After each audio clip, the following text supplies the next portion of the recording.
Well, welcome back to the shop, and I might have a problem with my 2001 Beaver Patriot Thunder. And it's not the slide out room that we just fixed, or even the bedroom slide out, because I already put skid plates on those. It's not the updated plumbing or the power door locks that we just upgraded.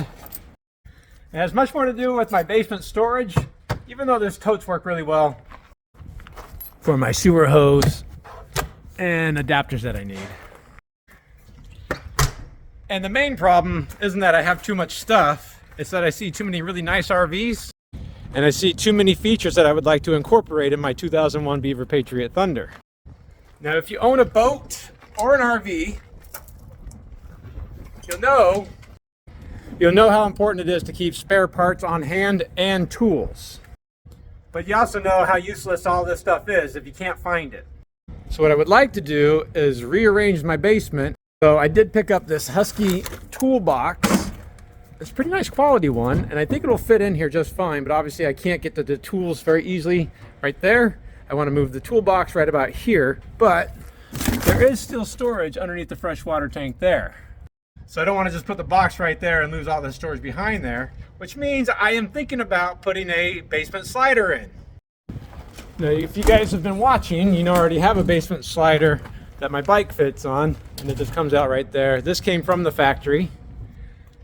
But if you go to price these things out, they're like $700 to $1,200 for the kit, and you still have to build it and assemble it, and you still have to, right here, lift it up to fit past the opening of the door flange there. And while I did flirt with the idea of getting some heavy-duty locking ball bearing drawer guides that you can pick up for like $100 for a set, I still have to engineer the whole thing. And if you guys remember, I did make a power visor for the windshield on this thing that I made out of some old parts that were laying around. Because one of my favorite things to do is to make stuff out of trash and garbage and not spend money if I don't have to. So imagine my surprise when one of my dealers, Integrity RV in Mesa, Arizona, needed to get rid of this. They removed this out of I think a 2006 Revolution. If you guys remember back in the day, they used to have a slide out basement galley and a place for a barbecue and a stove.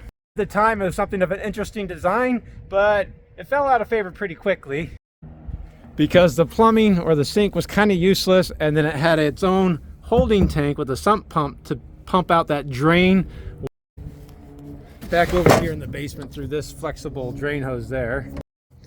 And when Integrity sold the RV, the new owners didn't want that, which is good news for me because this was on a slider, and this is a slider for it right there.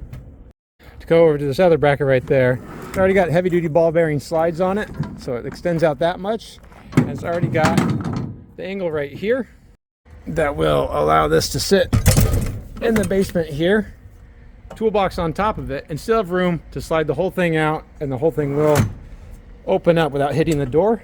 Let's see, and should hopefully extend out quite a bit, meaning the toolbox would be right here.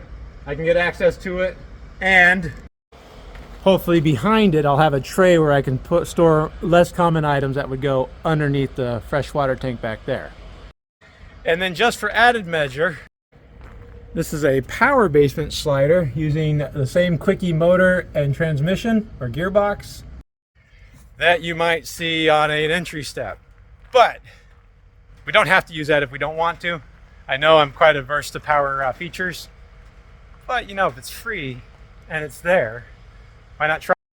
So that's my hope on this video, is to put a custom-made basement slider with a purpose-built toolbox on it, so I can have all my tools be a lot more accessible when I need to work on an RV.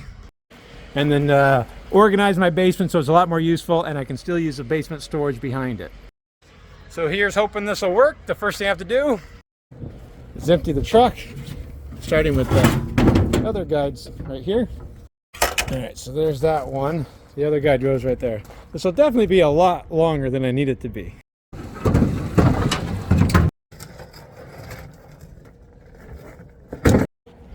So instead of coming out lengthwise, the whole thing came out as a big tray all underneath the slide out that was above it.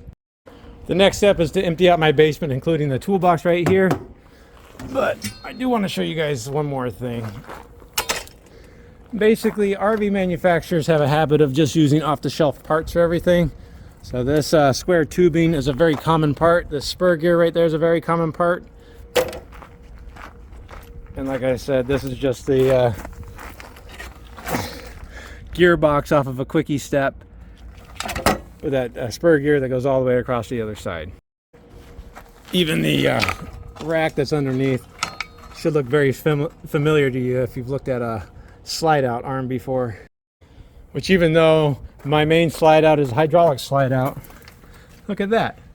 Same rack with a spur gear right there that connects this arm to the other arm right there. And its whole purpose was to keep this slide out in sync, as one cylinder in the middle moves it in and out.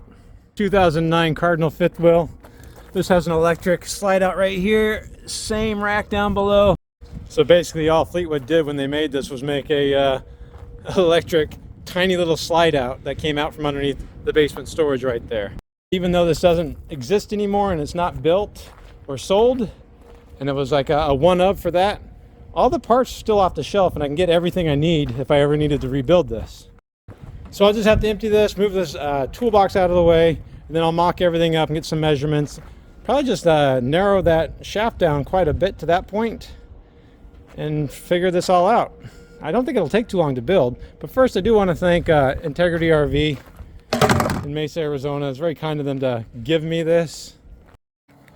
There are a lot of good projects in here that I have plans to do, and a lot of extra parts I've maintained just in case. I might need that one. So being able to actually find this stuff is another reason why I'm doing this. I mean, like a lot of fun things I want to do. Hey, I was looking for that. But of course, it'll be also really nice to be able to find the parts when I need them. Because this is not a good way to store things in my basement, and not enough tools in that bag anyways. I should be able to make it possible to get access to the freshwater tank drain pretty easily too. I might as well clean up as much as I can. Alright, now so just proof of concept here. Let me move the toolbox in place. So I think I want it a little bit like that, so even without the drawer out, I can just pull these out and get access to them. But I do need to make sure that this closes because this door does have this crossbar support, so I can't have it all the way forward. So I need to push this back a little bit there. I don't want to damage the toolbox or the door. And to make sure all the mechanism on these arms here will clear too. Nice. My initial proof of concept seems to be pretty solid.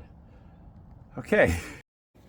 Now there's a weakness that I have as a builder or a fabricator, is that I don't really care for measurements of perfection. So it looks like I'm just going to make this 5 inches back from there. That way I don't have to do any crazy math. And 6 inches over here, because I think we had more than enough inch there for 6 inches. There you go. And I'm going to pull this back out again, and then I just have to get a measurement on the toolbox.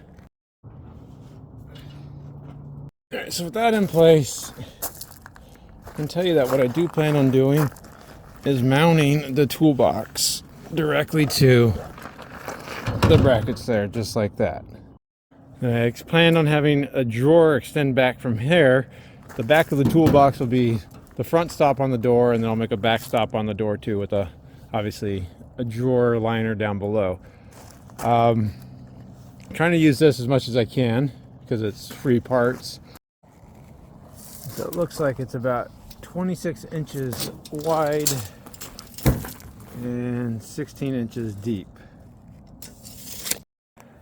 But I think I just decided, instead of having the toolbox sitting directly onto here, I'll make a plywood platform that will extend the entire length of it. I'll still bolt this to here, that way the toolbox lends some strength to the brackets themselves and to the floor, but then I won't have a seam on the floor right behind the toolbox I will like to dip down.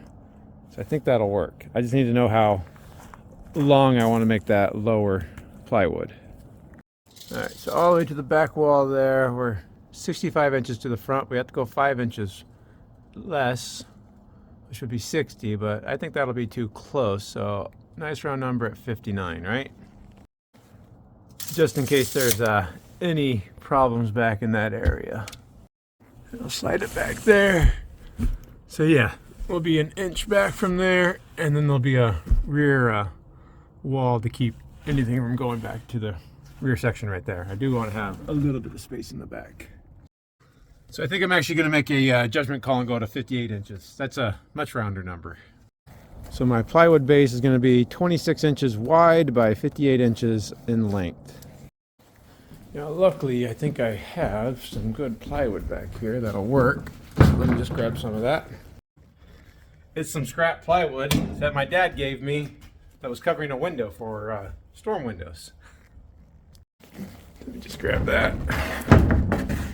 Not only is this the perfect piece of wood, it's already cut to one dimension for me, but because it was on a window, it's kind of already been weatherproofed a little bit with black paint. Over to 26 inches. Patience for it. Look at that. 26 inches.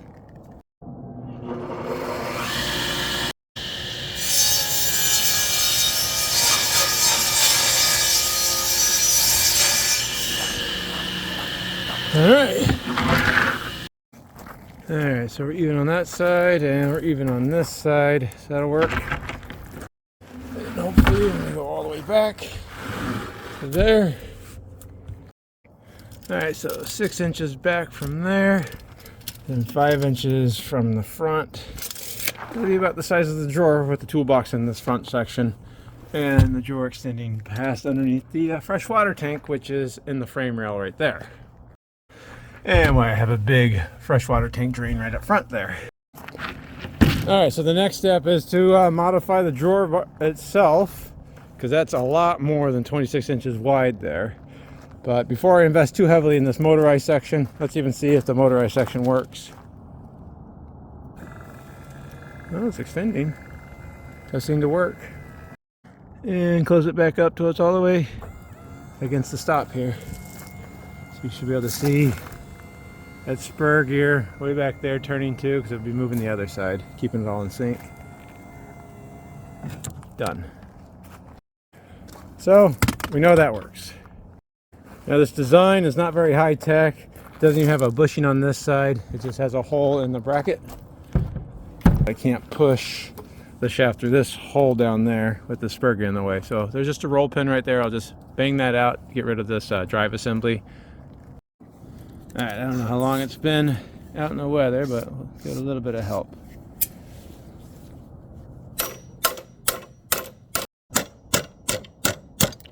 All right.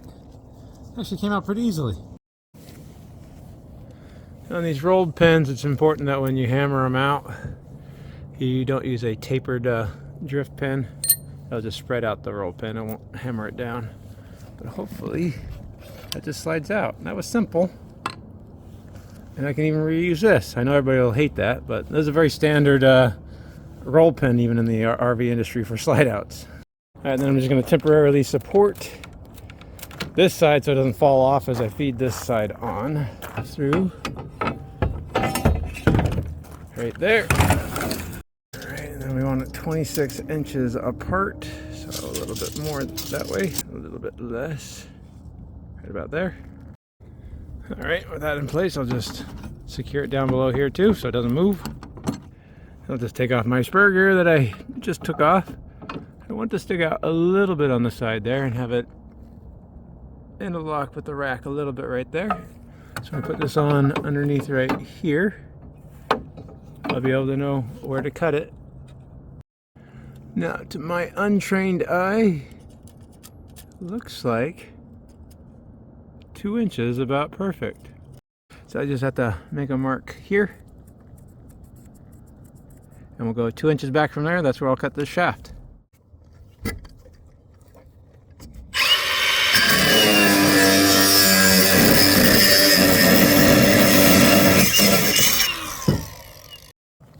well, save that for some use down the road. Clean up the edge here a little bit so I don't cut my hand as I'm manipulating it. All right, let's see if this was, I just ruined some tubing or not. Put this back in place.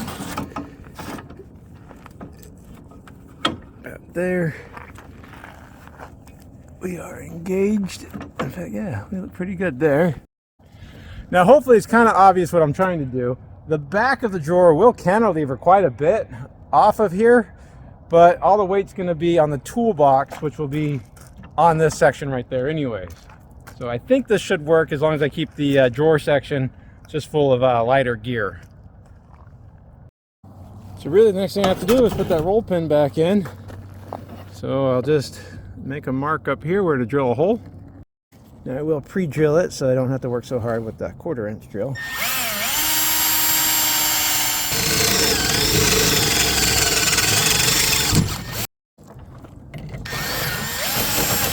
Alright, I'll just clean out the burrs with my step bit or unibit. And I think this is going to work. So I'll just put that on so the hole in there lines up with the hole up there. Hammer it home. Alright, we'll just hammer it home.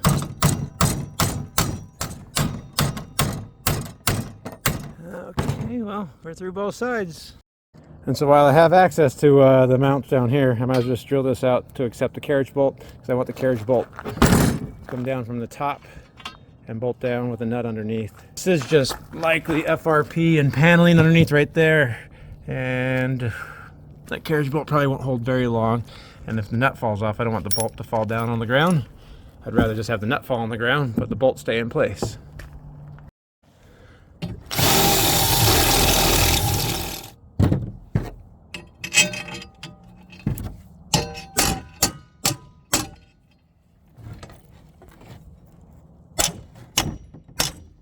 Just like that. Now it holds it. Alright, now I just have to move this back into place in the basement. Alright, so I do have that back in there. We're closed all the way. I have a 5-inch mark there, 5-inch mark there, and then a 6-inch mark over there. Let me line this up. Don't you hate being wrong? I mean, I'm used to it, so it's not that big of a deal. So I do need a bushing, and it's the weekend, so I can't just go get an off-the-shelf bushing. That should be easy to find.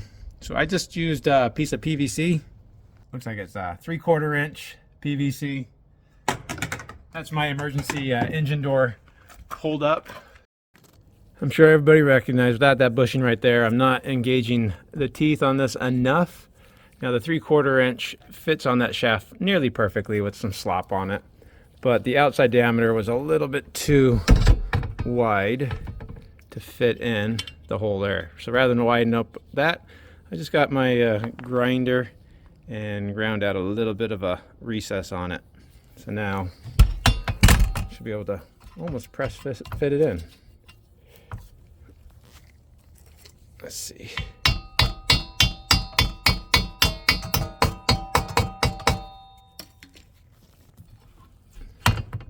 Yeah, that should work, right?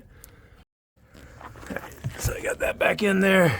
You can see the bushing right there. We're sticking in over here. I can cut that a little bit flush so it's not sitting so proud. That is to say, to temporarily mock it up.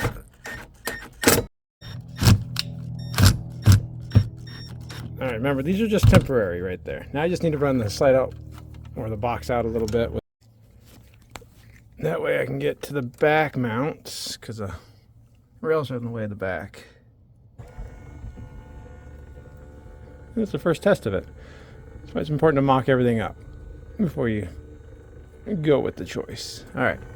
So now I can get to those screws back there. Just like that.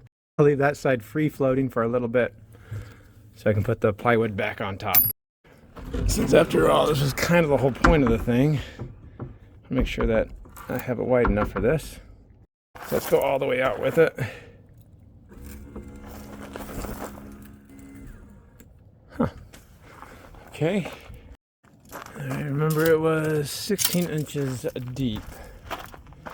So if we go to the front of here, 16 inches, That's pretty much as far as the toolbox is going to be, and then everything past that will be storage. I have to figure out how to support that a little bit. Once the weight's all in the front anyways, it'll be pretty strong, but I still want it to be stronger than that. Alright, so again, it's not even secured in the back, so this does pull out, and we can get access to everything over here. The light still cascades on that storage area over there. I think this will work. The only kind of downside is that this lid will hit the door above, but I can just put a couple rubber bumpers. And overall, I think this is kind of what I envisioned. Let me just get everything repositioned where I think I'm going to like it, and we'll start through bolting it and getting this thing wrapped up. All right, I got it all measured out. These are 5/16 bolts. Now on these outdoor carpet, you can snag these loops really fast and just unravel them, so just be careful. Okay.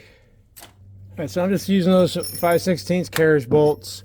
We have some stainless steel split washers, stainless steel washers, and then I'll use some fender washers first. If I have to, I will get some bar aluminum to act as a washer underneath right here, but I think we'll be okay. Last thing I'll do is just use some clear silicone to put underneath right there to kind of weatherproof it. Now, so far, I think my favorite part about even doing this job is that when I did one of these bolts underneath, I don't know if you guys paid attention or not, my aqua hot exhaust was loose right at the floor right there.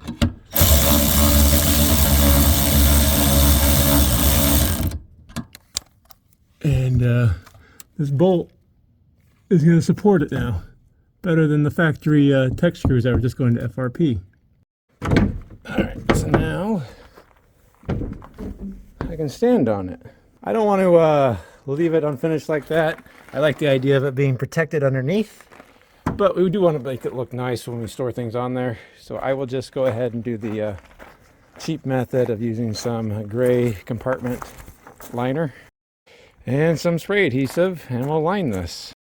Now there's really no skill necessary on this, that's why I can do it. I'll just lay it out, I'll rough cut it right about there. Just make sure you use a brand new razor blade carefully, otherwise it's incredibly difficult to cut with a dull razor blade. Looks like this is the side I want up. I'll just lay it out so when I know I have coverage everywhere. I'll just pull back one side a little bit using my contact adhesive. Remember, it's contact adhesive, so we need to spray both sides, not just one side.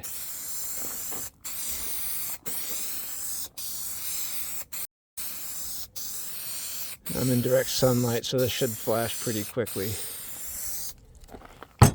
Alright, just start with one side a little bit, and then I'll just use this speed square as kind of a roller for it to get all the wrinkles out. Make sure we have good adhesion. See, simple as can be. Now we have to do drill out this side till it's glued and repeat the process.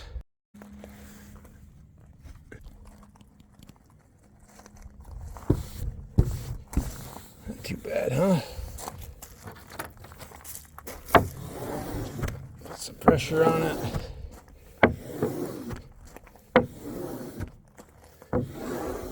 Alright, now we'll just cut it flush, just like we're putting grip tape on a skateboard, I guess. Simple. Alright, just slide this in place. Line it up right about even with the front. Alright, so I don't want an exposed edge right there, it'll get damaged, so I have some angle aluminum. Look at that, it'll work perfectly. Just let me cut it to length. Now I'll just put a 3/16 hole here and secure the front lip to the frame down below on both sides. Okay, look at that. I just have to put the toolbox in. Alright, where do we guys leave off here? I think I have a plan to finish up this job, and hopefully it shouldn't take too long to do. Okay, so I need to finish boxing this in and supporting all that. I don't really want to put a roller underneath this plywood in order to support it. And I do need to make sides to protect whatever I put in here from damaging the rails, and of course the rails from damaging whatever in there. I'm also not a big fan of having hard corners back there, just in case something does get wedged behind right there. I don't want it to get stuck and start damaging anything. So I do want to cut these at a little bit of an angle. And I think, in keeping with my plan of using garbage, I have a solution for everything. I haven't mounted the toolbox yet anyway, so that's just free floating for now. But right here I have some slide out fascia. And then for those of you wondering, this is just slide out fascia. A very, very common extrusion you'll find on most RVs, just like you would on this Georgetown right there. And I think screwing this down, it'll create a nice box edge right there. And the design of this extrusion does give quite a bit of strength to whatever it's screwed to. The only problem is this is not long enough. The better news is I do have a longer piece of this slide out fascia right here. Now it's pretty filthy and has been unused for a number of years now, just sitting in a rack. But the only problem with this one is that it doesn't have the pre-drilled holes in it. Otherwise, it's more than long enough and actually has a lot more profile to it, so it'll be even stronger than this piece right there. All right, so I use a smaller piece because it's easy to work with. It'll just be going on the side, just right there. It'll screw down from above, and it turns it into a box on the side, especially when you consider that right about there, the toolbox is going to be at the end of the drawer. And because I'm not a great fabricator when it comes to metal, because I don't have a lot of tools for fabricating and TIG welding aluminum, and this is painted anyways, I think I can just do a little notch right here to bend it around the corners, and because I'm going to go 45 on the quarters, it'll make it even easier to bend. Alright, so here's my layout right there. We went about 4 inches back. I'll cut off that corner. I had to make a little allowance right here on the side so I can put the trim on the side against that drawer guide that I already did. So see, it has to be notched out right about there. Let me get this all cut out and then I'll start framing it in. Alright, so there it is, all trimmed up. Let me go get the right piece of molding and I'm going to get it started. I'll just screw it down and then I'll have to trim it as I install it. And hopefully it'll look good.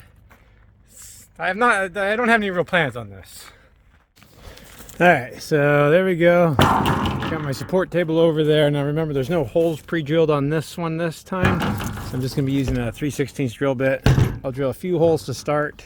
And then unfortunately I did drop my screw bin. So I had to go through and I'm finding, it looked to be about 3/4 inch, I don't know, number 8 taper headed screws. It looks like these are about 6 inches apart. So it seems like a nice round number to go with. So I'll do 6 inches apart on the next one. So that's pretty much mocked up how it's going to look right there. I do need to measure to make sure when I cut this to bend this around that it's going to work out correctly. This is a 45, so I'm guessing 22.5 is what I want to notch this in, so as I bend it, it bends around the corner okay. So I'd like this to be one intact band all the way around. The top I'll have to notch because obviously bending a bend like that will be complicated. Same with the bottom right there. But if we can keep this all one continuous band all the way wrapping around, I think the profile of the trim and all that metal will actually strengthen up the plywood more than enough to be a drawer without having to have any sort of support underneath it. That's at least my hope. Let me get this thing notched out and see how it looks. Alright, so that should hopefully be 22.5 degrees right there. Alright, so it looks like that should be what I want to cut off right there. Alright, so I'll just use my battery grinder right here and we'll cut it. Alright, so I got that cut. It's aluminum, so it should just break pretty easily. We'll see, huh? No. This is aluminum, so it should break really easily. All right, now let's see if this actually works. This is a test of theory right here. I have to drill another hole. All right, so now it's just a matter of bending this around.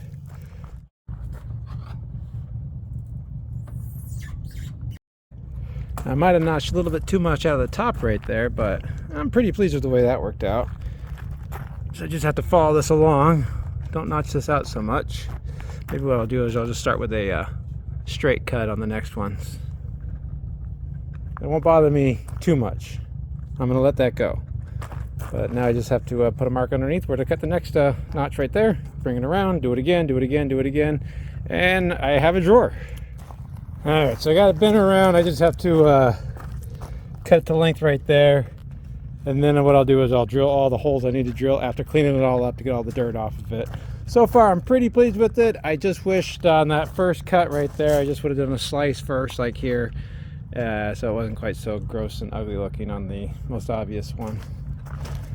But that's okay. That's how you learn. Alright, I'll just clean this up pretty fast. Nothing particularly difficult about dirt. And a little bit of a, I don't know, rest on the side there. We'll get everything cleaned up.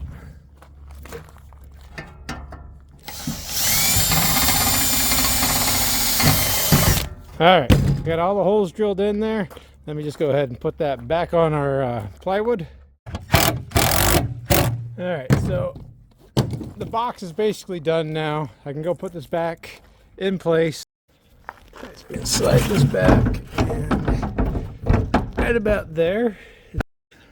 Now before I lock this down into place, I do need to just make sure I run my wiring over to here, get a place for the switch to be secured to, and it's going to be easier with this out of the way. So the box is done, just need to wire it up. And we're nearly done with this job, I think. Alright, so I'm using my favorite angle aluminum right here. I made a tiny little three-sided box.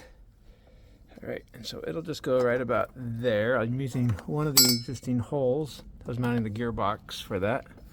I'll drill a hole on that, bolt it through, put one more screw down into the base right there, and then the switch plate should mount perfectly right about there.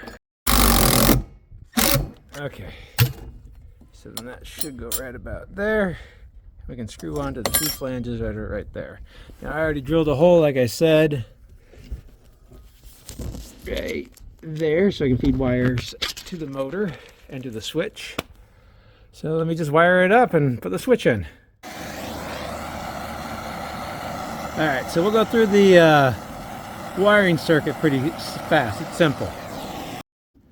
This is a very standard circuit for slide outs and awnings on RVs, okay? So it's just a double pole, double throw, momentary switch. All right, so I'll just put it in right there.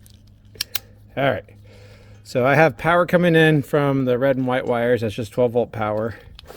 All right. And then this is gonna be out to the motor. The motor, we don't really care about which is positive or which one's negative. We'll just put them in the middle. So basically on these momentary switches, the middle connections right here make contact to the outside connections depending on which way you move the switch, just momentarily. So I want that to drive the motor in the middle because that'll be the common.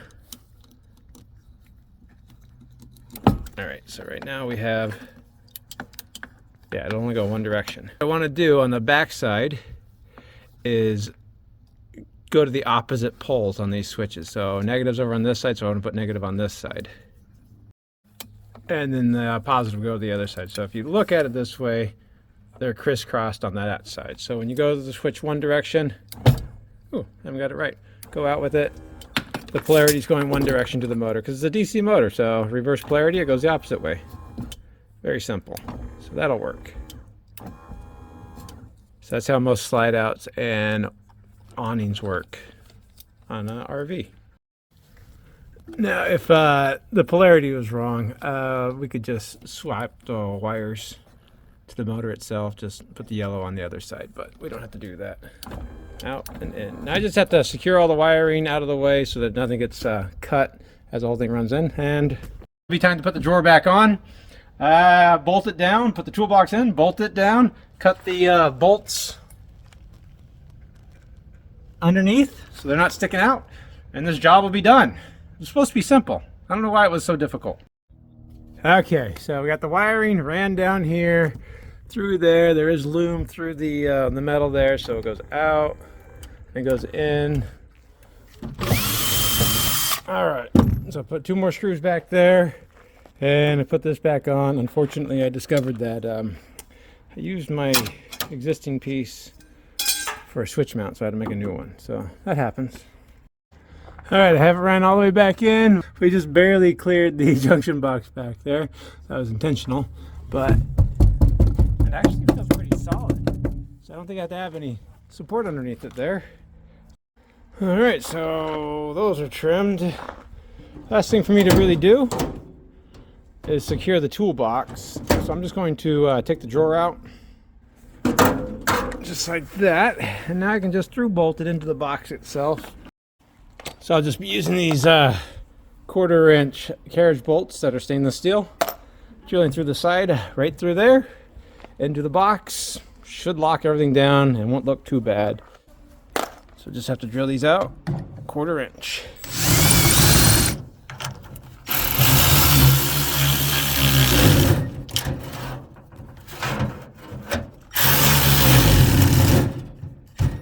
Okay, I know what you guys might be thinking. Is 4 bolts enough? I think it is. But I also know what else you guys are thinking. I thought you hated power basement drawer guides, and I do. But I did build this basically out of trash.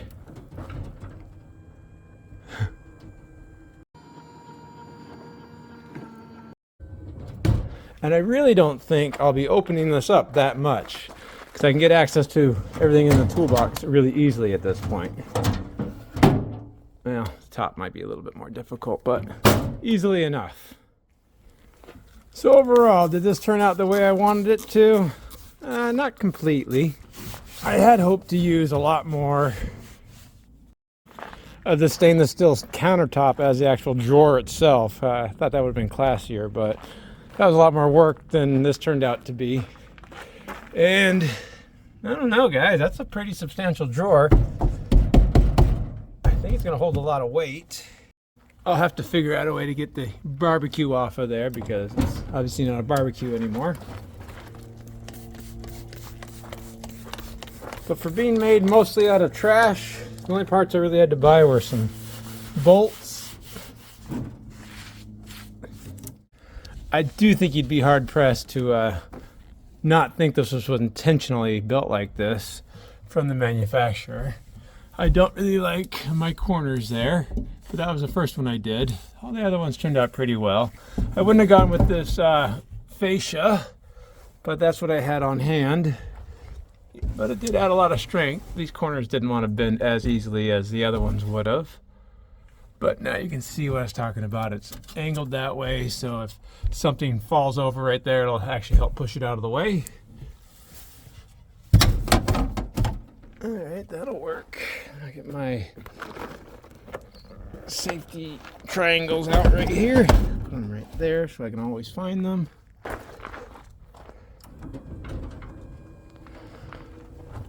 The only bad news about all this is now I have to get a whole bunch of tools to fill up my toolbox. Now I know to a lot of people that's not bad news because they like tools, but tools have just never really been my thing. That's why you see so many bad tools that I seem to work with. But that'll work out perfectly. Look at all the extra room I have right there. More space for projects. But I will leave you with this. This is probably now one of the only RVs, Class A motorhomes, with a toolbox built into the basement. Manufacturers don't do that to this day. The only ones that seem to do that are in bus conversions. And Beaver did give a very unique basement with their layout and on how they did everything, and I didn't want to lose any storage space underneath that water tank if I couldn't help it. And luckily I can still get it to the access to the water tank drain there very easily. And I guess if you want to critique anything, putting the switch around there, maybe not the best location. I could cut my finger off if I wasn't careful. But I didn't see a very easy place to mount it any other place. I guess I could always upgrade to a wireless remote if I wanted to. But like I said, I doubt this is going to be opened very often. And I'm still a pretty firm believer that simpler is always better. Trying to make a switch located here or here or here. I even thought about putting it on the door on the side right there. But that was going to be a lot of work. And I didn't want to do that. However, I do think a toolbox in the basement is now something a lot of people might be requesting. Be installed on a lot of RVs from now on. It's very important to have tools on the road, and it's really important to be able to find them when you need them. In the dark, in the rain, in the wind, and keeping you safe. So let me know if you guys think this is a good addition or not. I think it's kind of fun. And it was fun to do. But I'm really pleased with the way it turned out, guys. I'm tired. I'm gonna clean up and call it a day. Bye.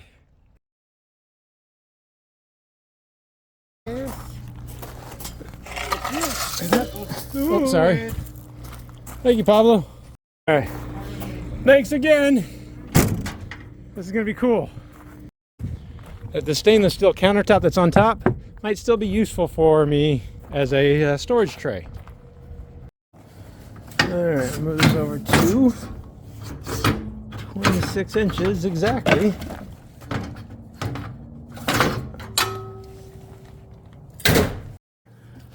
This is just extra carpet that I've taken off of some projects I've done, and I just can't get rid of it just in case. You never know. You guys might notice I have Irish Spring soap in my basement. I don't know if it works or not, but I do know this. These botanical bags of rodent repellent, I haven't found these to be as effective. In fact, I've seen mice eat into it, so I don't think these work. But again, you never know.